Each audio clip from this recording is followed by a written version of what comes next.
शुरू कर दें। चलिए, तो हम आज जो हमारा टॉपिक है क्वांटम नंबर है। तो क्वांटम नंबर क्या चीज होता है, ये बहुत कंफ्यूजन होता है, बच्चे निकाल नहीं पाते क्वांटम नंबर, कैसे क्वांटम नंबर की वैल्यू कैलकुलेट की जाती है। आज हम यही सब सीखेंगे क्वांटम नंबर से। तो होता क्या चीज है क्वांटम नंबर, सबसे पहले ये समझते हैं कि क्वांटम नंबर को हम कैसे डिफाइन करें। तो देखिए, अगर आपके घर को किसी को आना हो, आपके बारे में किसी को जानना हो, तो सबसे पहले उसे क्या चाहिए होगा, आपका पोस्टल एड्रेस। तो क्वांटम नंबर भी एक तरीके का पोस्टल एड्रेस है। ये किसका पोस्टल एड्रेस है, इलेक्ट्रॉन्स का। ये बताता है इलेक्ट्रॉन के पोजीशंस के बारे में कि इलेक्ट्रॉन किस सेल में हो सकता है, उसकी पॉसिबिलिटीज क्या है किसी भी सेल में होने की। ओके, तो अब हम जानते हैं क्वांटम नंबर। क्वांटम नंबर हमारा चार टाइप का होता है, चार क्वांटम नंबर्स होते हैं, four types of the quantum numbers. सबसे पहला होता है प्रिंसिपल प्रिंसिपल क्वांटम नंबर। दूसरा होता है एजीमुथल क्वांटम नंबर। थर्ड होता है मैग्नेटिक क्वांटम नंबर। और चौथी होती है स्पिन क्वांटम नंबर। ये चार टाइप के क्वांटम नंबर्स होते हैं जो इलेक्ट्रॉन की पोजीशन को बताते हैं। अब ये इलेक्ट्रॉन के बारे में हम जानते हैं, हमने पढ़ा होगा हाइगेनबर्ग अनसर्टेनिटी प्रिंसिपल, जहां पे ये बताया गया कि जो इलेक्ट्रॉन की पोजीशन होती है उसको हम एक साथ नहीं बता सकते। या तो अगर हम उसकी पोजीशन बता देंगे तो उसका एंगुलर मोमेंटम अनसर्टेन हो जाएगा, या एंगुलर मोमेंटम अगर हमें पता होगा तो उसकी पोजीशन अनसर्टेन हो जाएगी। तो इलेक्ट्रॉन के अंदर दो तरीके की पार्टिकल्स पाई जाती हैं। इलेक्ट्रॉन्स में वेव नेचर भी पाया जाता है और पार्टिकल नेचर भी पाया जाता है। Wave nature and particle nature. Okay, तो अब हम चलते हैं। अब जब इसमें दो तरह की प्रॉपर्टीज पाई जाती हैं, इलेक्ट्रॉन्स वेव्स जैसा भी बिहेव करता है और पार्टिकल जैसा भी बिहेव करता है। आगे चलते हैं। ये जो हमारा प्रिंसिपल क्वांटम नंबर है, इसको हम डिनोट करते हैं एन से। एजीमुथल क्वांटम नंबर को हम, सॉरी हमने यहां लिख दिया, प्रिंसिपल क्वांटम नंबर को हम एन से डिनोट करते हैं। एजीमुथल क्वांटम नंबर को हम एल से डिनोट करते हैं। मैग्नेटिक क्वांटम नंबर को हम एम से डिनोट करते हैं और स्पिन क्वांटम नंबर को हम एस से डिनोट करते हैं।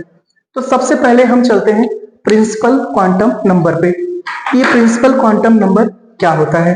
ओके, समझ गए क्वांटम नंबर क्या चीज होता है। तो क्वांटम नंबर हमें ये बताता है, इलेक्ट्रॉन के पोजीशंस के बारे में बताता है, इलेक्ट्रॉन के एंगुलर मोमेंटम को बताता है, और क्वांटम नंबर हमें ये बताता है कि इलेक्ट्रॉन किस सेल में हो सकता है। ओके, तो सबसे पहले हम चलते हैं प्रिंसिपल क्वांटम नंबर। तो प्रिंसिपल क्वांटम नंबर हमें बताता है कि इलेक्ट्रॉन किस एनर्जी लेवल में, किस सेल में है। ठीक है, इलेक्ट्रॉन हमारा किस सेल में पाया जाता है, ये बताता है हमारा principal quantum number. That means ये भी बताता है कि इलेक्ट्रॉन का एनर्जी लेवल क्या है। अगर एन की वैल्यू छोटी है, ओके, अगर एन की वैल्यू छोटी होगी तो वो छोटे सेल में होगा। दैट मीन्स अगर एन इक्वल टू 1 है तो वो पहले सेल में हो, और पहला सेल क्या होगा, छोटा होगा। अगर एन इक्वल टू 2 है तो वो दूसरे सेल में होगा। अब वो पहले सेल के कंपेयर में थोड़ा बड़ा एनर्जी लेवल का होगा, थोड़ा बड़ा ऑर्बिट होगा। एंड एन इक्वल टू 3, तो ये जो एन की वैल्यूज होती है, ये जो हमारे पास एन की वैल्यू आती है, ये 1 2 3 एंड सो ऑन। ओके, अब आगे चलते हैं। हमने प्रिंसिपल क्वांटम नंबर के बारे में जान लिया।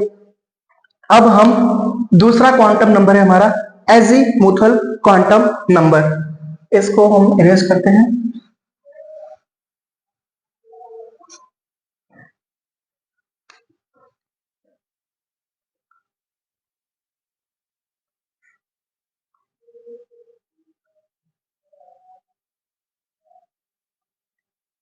एजीमुथल क्वांटम नंबर, इसको हम डिनोट करते हैं एल से, और जो इसकी वैल्यू होती है ये होती है n-1। जो L की वैल्यू होती है वो n-1 होती है। ओके, यानी कि ये हमेशा एक कम होगा, हो सकती है यहां तक। दैट मीन्स अगर हम इसकी वैल्यूज निकालें, मान लीजिए कि अगर n इक्वल टू 3 है तो n की जो पॉसिबल वैल्यू है, L की जो पॉसिबल वैल्यू है वो क्या हो सकती है, 0, 1 एंड 2। ओके, तो जो हमारा एजीमुथल क्वांटम नंबर है वो बताता है कि इलेक्ट्रॉन किस सब सेल में है। That means s, p, d, f। हमने बताया था आपको पिछले वीडियो में s, p, d, f। अगर L इक्वल टू 0 है तो इलेक्ट्रॉन हमारा s सेल में, सब सेल में है। दैट मीन्स जो इसका शेप होगा वो होगा स्फेरिकल। जो s सबसेल होता है उसका शेप होता है स्फेरिकल शेप होता है। अगर L की वैल्यू 1 आती है तो हमारा जो सबसेल की जो साइज होगी वो डंबल बेस होगी, डंबल जैसा। दैट मीन्स इस तरह से डंबल, डंबल आप डमरू जानते होंगे। तो L अगर 1 आता है, अगर L की वैल्यू 2 आ गई तो वो D में जाएगा, और D ऑर्बिटल का जो शेप होता है वो डबल डमरू जैसा होता है। और अगर L की वैल्यू 3 आती है तो वो हमारा F में जाता है, और F का जो शेप है वो कॉम्प्लिकेटेड है। ठीक है, तो हम इसको जान गए एजीमुथल क्वांटम नंबर L। अब अगला चलते हैं मैग्नेटिक क्वांटम नंबर। ओके, तो एजीमुथल के बाद हम आते हैं मैग्नेटिक क्वांटम नंबर पे। तो हमारा थर्ड पॉइंट है मैग्नेटिक क्वांटम नंबर। जो मैग्नेटिक क्वांटम नंबर होता है इसकी जो वैल्यू होती है वो -L से 0 से +L तक के बीच में होती है। इसके बीच में लाई करती है मैग्नेटिक क्वांटम नंबर की वैल्यू। अगर हमने L की वैल्यू ले ली है 2 तो उसके लिए M की वैल्यू होगी -2, -1, 0, 1 एंड 2। इसमें से कोई भी एक पॉसिबल वैल्यू हो सकती है M के लिए। तो इस तरह से हम पता करते हैं मैग्नेटिक क्वांटम नंबर। तो मैग्नेटिक क्वांटम नंबर हमें यह बताता है कि जो हमारा इलेक्ट्रॉन है वो उस ऑर्बिट के किस सबसेल में है। दैट मीन्स कि अगर हमने d ऑर्बिटल लिया है, जैसे ये हमारा d ऑर्बिटल है, अब d के लिए m की 5 वैल्यूज आती हैं, 1, 2, 3, 4, 5। तो अब हम यहां पे लिखेंगे d के लिए L की जो वैल्यू आती है, d ऑर्बिटल के लिए L की जो वैल्यू होती है वो होती है 2। ओके, तो अगर L की वैल्यू 2 है तो M इक्वल टू होगा -2, -1, 0, 1 एंड 2। तो यहां पे आ जाएगा -2, -1, 0, 1 एंड 2। अब इस ऑर्बिट, इस सबसेल में इलेक्ट्रॉन कहां हो सकता है उसका पता हमें चलता है M के थ्रू। ओके, अब हमने M के बारे में जान लिया, ये हमारा मैग्नेटिक क्वांटम नंबर हुआ। तीसरा आता है स्पिन क्वांटम नंबर। तो हम तीसरे पे जाते हैं, spin quantum number.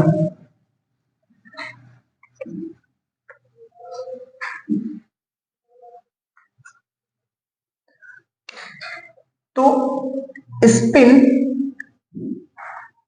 Quantum number जिसको हम डिनोट करते हैं S से। ठीक है, अब जो इसकी वैल्यू होती है वो लाई करती है या तो -½ होगी या +½ होगी, इसी के बीच में होगी। ठीक है, अब देखते हैं हम, ये बताता है कि इलेक्ट्रॉन का जो रोटेशन हो रहा है वो कैसा हो रहा है, वो +½ डायरेक्शन में जा रहा है या -½ डायरेक्शन जा रहा है। आप जानते हैं अकॉर्डिंग टू हुम्स रूल, जब हम इलेक्ट्रॉन्स को भरते हैं तो इलेक्ट्रॉन, एक सेल में 2 इलेक्ट्रॉन भरे जा सकते हैं, एक सब सेल में 2 इलेक्ट्रॉन हो सकते हैं, और उस सब सेल में जो इलेक्ट्रॉन होंगे दोनों का डायरेक्शन अपोजिट होगा। तो जो हम जिस इलेक्ट्रॉन की हमें पोजीशन निकालनी है उसकी क्या डायरेक्शन होगी। ओके, तो चलिए ये हमने जाना। हमारे पास एस की वैल्यू जो होती है -12 से +12 के बीच में हो सकती है। ओके, चलिए अब हम देखते हैं इनको एक डिटेल में समराइज करते हैं। किसी के लिए एक एक सेल को लेकर के चलते हैं। मान लीजिए कि हमारे पास n = 1 हुआ। अगर n = 1 है, ठीक है, n = अगर 1 हो गया, हम यहाँ पे इस तरह से लिखते हैं n, यहाँ पे l लिखते हैं, यहाँ पे m लिखते हैं और यहाँ पे s लिखते हैं।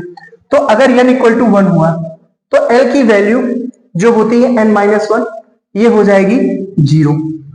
अगर l 0 है तो m की वैल्यू क्या होगी 0। और इस 0 के लिए इसका रोटेशन +12 और -12 दोनों होगा। अगर हम आगे बढ़ते हैं, n = 2 हुआ।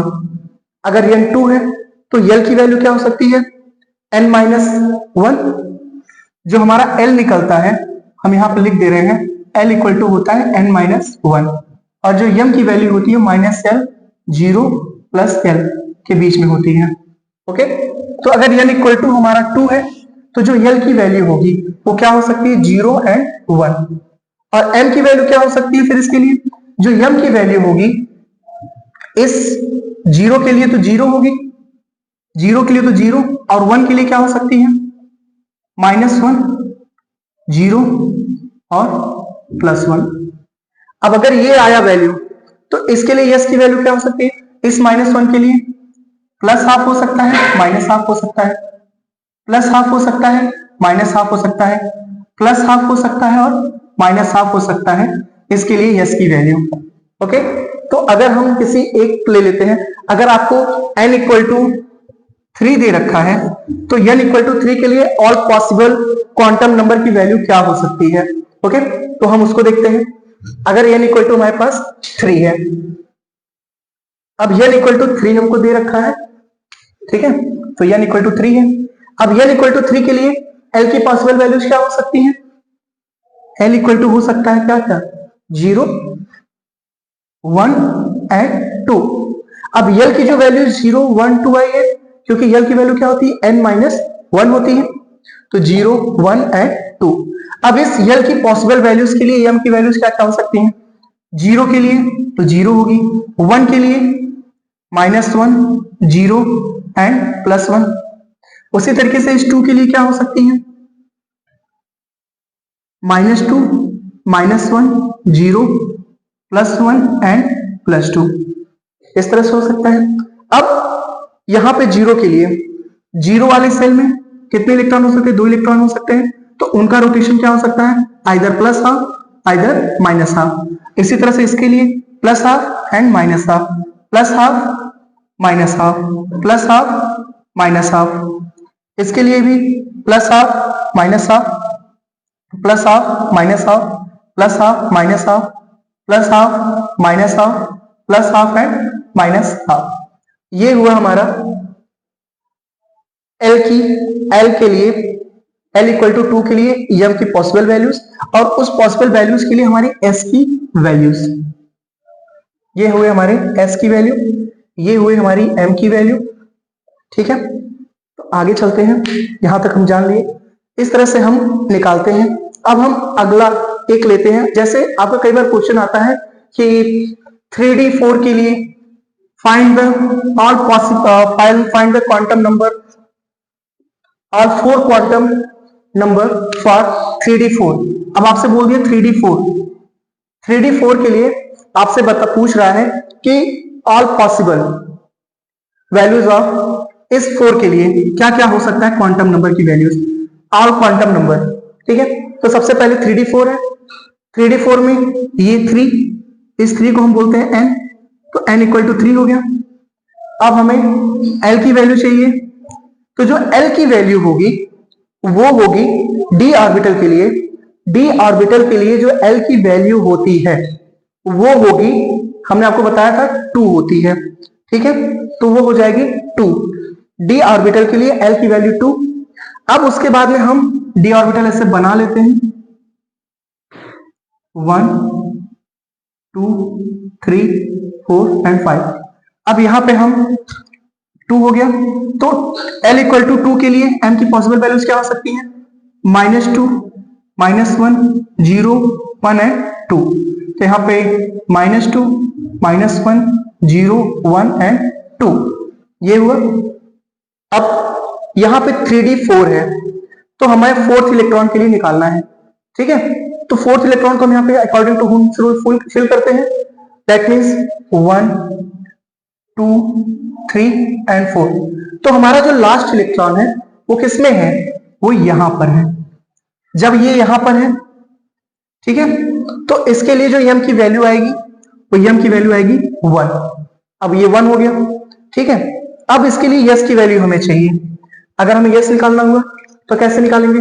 इसके लिए होगा +½ -½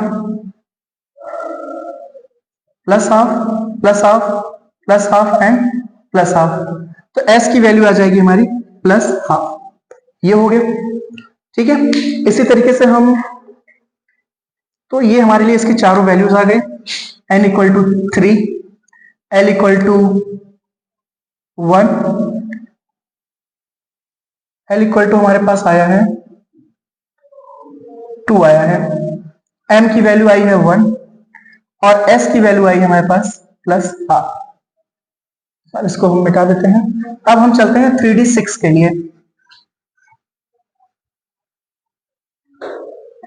3d6, तो 3d6 का जब हमें निकालना होगा तो सबसे पहले n इक्वल टू हो गया 3, ऑर्बिटल है हमारा d और d के लिए होता है 2।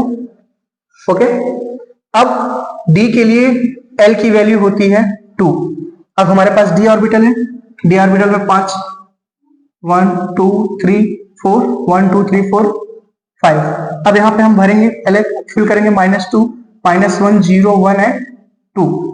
कितने इलेक्ट्रॉन है? 6।